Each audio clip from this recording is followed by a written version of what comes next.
The afternoon began like any other quiet day in the neighborhood park.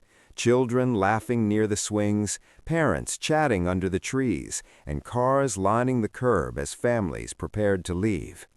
A young black child waited beside her mother's car, holding a small backpack and humming to herself, unaware that a routine moment was about to turn into something terrifying. A police cruiser rolled in slowly, the officer inside already irritated, scanning the area with suspicion rather than duty. His eyes locked onto the child standing near the car, and without asking questions or seeking context, he jumped to a conclusion shaped by bias instead of facts. He barked orders that confused the child, his voice sharp and aggressive, and before anyone could intervene, he grabbed her arm and slammed her against the hood of the car. The metal was hot from the sun, her face pressed down, her hands forced painfully behind her back as she cried out in fear.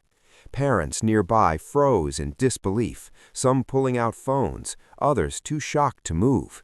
The officer shouted accusations that made no sense, accusing her of tampering with a vehicle that clearly belonged to her family. The child sobbed, begging for her mother, her small body trembling as the officer tightened his grip, convinced he was asserting authority rather than committing a grave injustice. What he did not know, and what would soon change everything, was exactly who her mother was, and how far this single moment would travel beyond that quiet park. From across the park, a woman in a tailored suit had already stopped walking, her entire body going still as she recognized her daughter's voice. She did not scream or run in panic. Instead, her expression hardened with a controlled calm that came from years of high-level responsibility. She approached steadily, every step measured, as witnesses parted instinctively, sensing that something important was unfolding. When she spoke, her voice was firm, clear, and dangerously composed, ordering the officer to remove his hands from her child immediately. He scoffed at first, dismissing her as just another bystander, until she identified herself and calmly asked for his badge number. The shift was instant and visible. The officer's confidence wavered as she revealed that she led a federal security detail tasked with protecting top government officials and that her authority reached far beyond this park.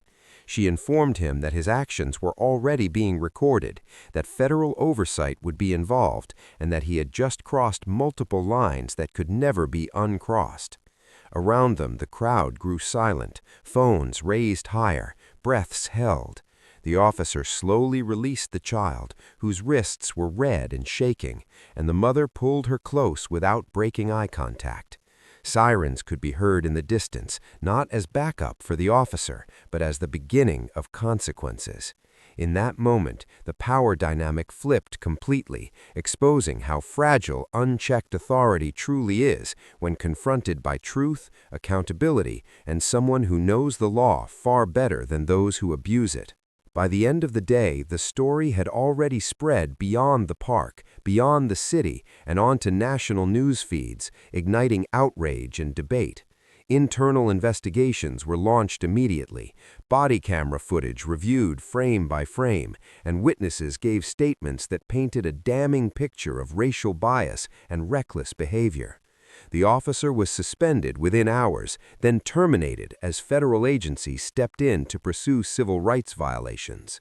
The child's image, crying against the car, became a symbol that stirred anger and demanded reflection, forcing departments across the country to confront uncomfortable truths. The mother, though devastated as a parent, stood resolute as a leader, ensuring that her daughter's trauma would not be ignored or minimized. Lawsuits followed, policy changes were proposed, and mandatory training programs were scrutinized under public pressure. What began as one officer believing he was above scrutiny ended with his career dismantled by the very system he claimed to represent. And long after the headlines faded, the lesson remained painfully clear. Authority without accountability is dangerous.